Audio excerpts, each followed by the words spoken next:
시청자 여러분 안녕하십니까?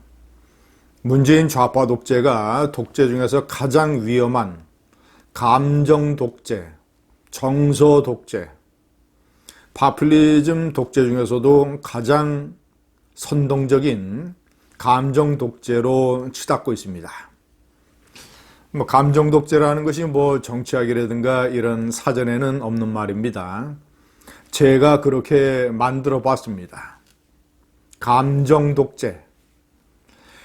특정한 이슈나 특정한 세력에 대한 대중의 감정을 자극 선동해서 끌고 나가는 독재.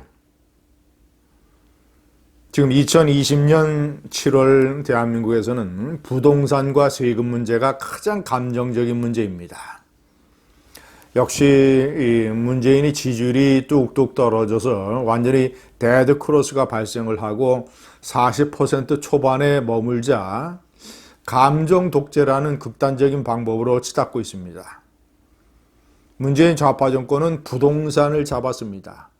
부동산이라는 감정의 끈을 잡고 끌어내서 부동산과 연결된 한국 사회의 독특한 감정과 정서, 이걸로 이 독재를 구성하고 있습니다. 시청자 여러분, 그동안 이 4.15 총선 전까지만 해도 의회 권력은 그래도 이 좌파가 완전히 장악하지 못한 상당 부분 이 보수 우파가 견제를 할 수 있는 영역으로 남아 있었습니다. 그리고 윤석열 검찰총장 덕분에 검찰이 그래도 버티고 있었고, 나머지 청와대 권력, 그 다음에 영화, 출판을 포함한 문화 권력, 방송을 포함한 언론 권력, 노조 권력, 그 시민 단체들, 이런 세력의 주류를 이루는 시민 권력, 전부 다 좌파에게 빼앗겼습니다. 사법부도 검찰을 제외하고는 김명수 대법원장의 사법부는 상당 부분, 특히 헌법재판소라든가 대법원, 사법부 권력도 좌파가 장악을 하는 처지에 이르렀습니다. 그런데 이제 4.15 총선 때 좌파연합이 190석을 차지하게 됨으로써 의회 권력마저 좌파에게 넘어가는 상황이 벌어지고 있습니다. 결국 올 것이 왔다. 자, 어저께 국토교통위원회, 기획재정위원회,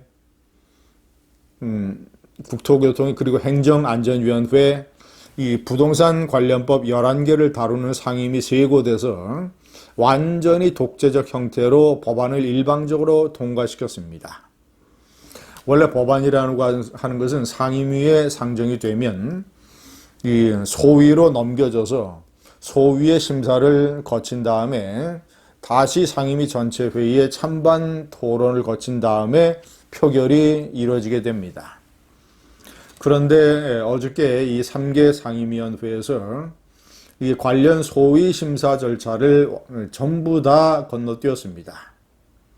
소위에 회부하지도 않고 소위를 구성하지도 않고 곧바로 통합당 의원들이 퇴장한 가운데 표결을 해서 과반수로 통과시켰습니다.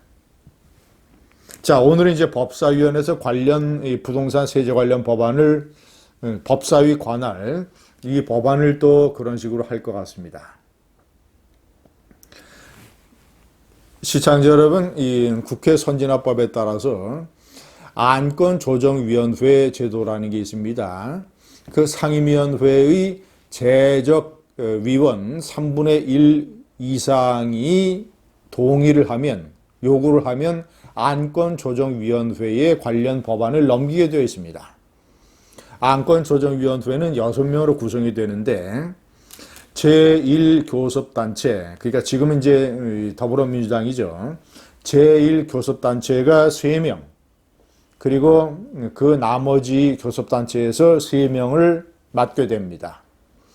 자, 그렇다면 더불어민주당이 3명, 미래통합당이 2명, 그리고 정의당 또는 뭐 정의당이 없는 상임위원회에서는 예를 들어서 열린민주당 또 뭐 국민의당 또는 이제 소수정당 이런 데서 이제 6번째 위원을 맡게 되는 것이죠.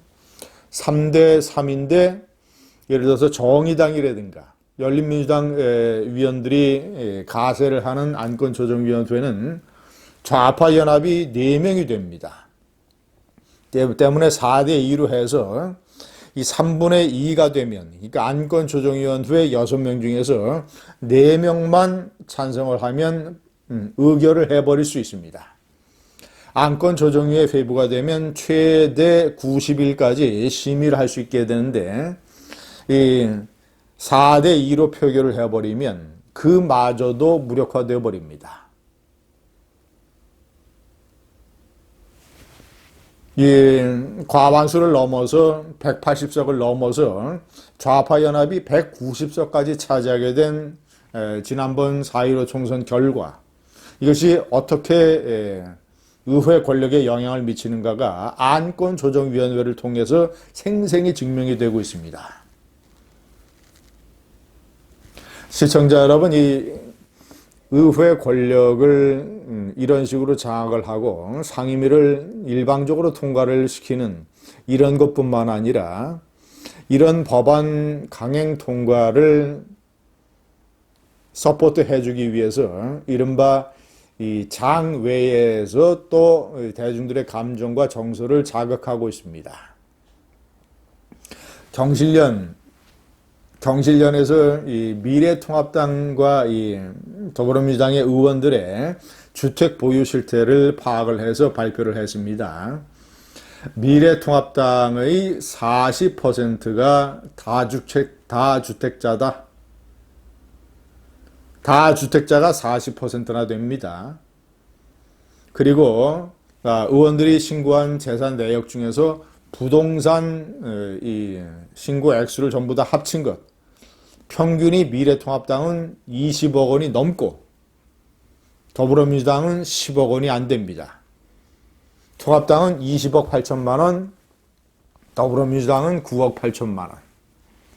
그러니까 더블 이상으로, 2배 이상으로 통합당 의원들의 평균 부동산 자산이 많은 것이죠. 쉽게 얘기하면 대중들에게 봐라, 통합당 의원들 저 부동산 재산이 더불어민주당 의원들의 곱절이 넘는다.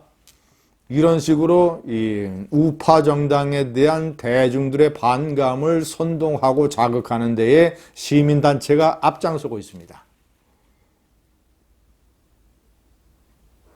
이제 이 시민단체가 이런 식의 자료를 내면 이제 좌파 방송들이 이것을 이제 잔뜩 요란하게 보도를 하고, 그렇지 않아도 이 부동산에 민감한 대중들의 감정과 정서를 계속 자극을 해서 이런 식으로 소위를 건너뛰고 완전히 소위를 뭉개버리고 안건조정위원회마저 박살내버리고 강행 통과시키는 것이 옳은 일이요 정의로운 일이다라는 식으로 포장을 해서 문재인 좌파 정권의 감정 독재가 훨씬 더 가속화되는 것입니다. 저는 4.15 총선 직후에 동영상 칼럼에서 문재인 좌파 정권의 3년 폭정에도 불구하고 그저 뭐 코로나가 있다고 해서 미래통합당이 공천을 잘못했다고 해서 이 좌파 세력에게 190석을 몰아준 이 나라 국민들의 이런 수준이 싫다. 이런 수준이 걱정되고 싫다. 제가 개탄하고 분노하는 동영상을 보내드린 적이 있습니다. 점점 이런 수준은 더욱더 가속화돼서, 물론 문재인에 대한 이제 총선 이후에 문재인에 대한 부정평가가 많이 늘고 데드크로스가 발생을 했지만, 그러나 그런 전반적인 인식이 문재인 좌파 정권에 대한 대중의 견제로 작용을 하는 데는 시간이 많이 걸리고, 특히 부동산이라든가 또는 세금이라든가 이런 감정적인 어떤 문재인 좌파 정권이 이용해 먹을 수 있는 무기가 있다. 그래서 저는 요새 그런 생각이 듭니다. 문재인 좌파 정권의 좌파연합 190석을 허용한 이 나라 국민들, 감정 독재의 대가를 철저하게, 처절하게 겪을 것입니다. 감사합니다.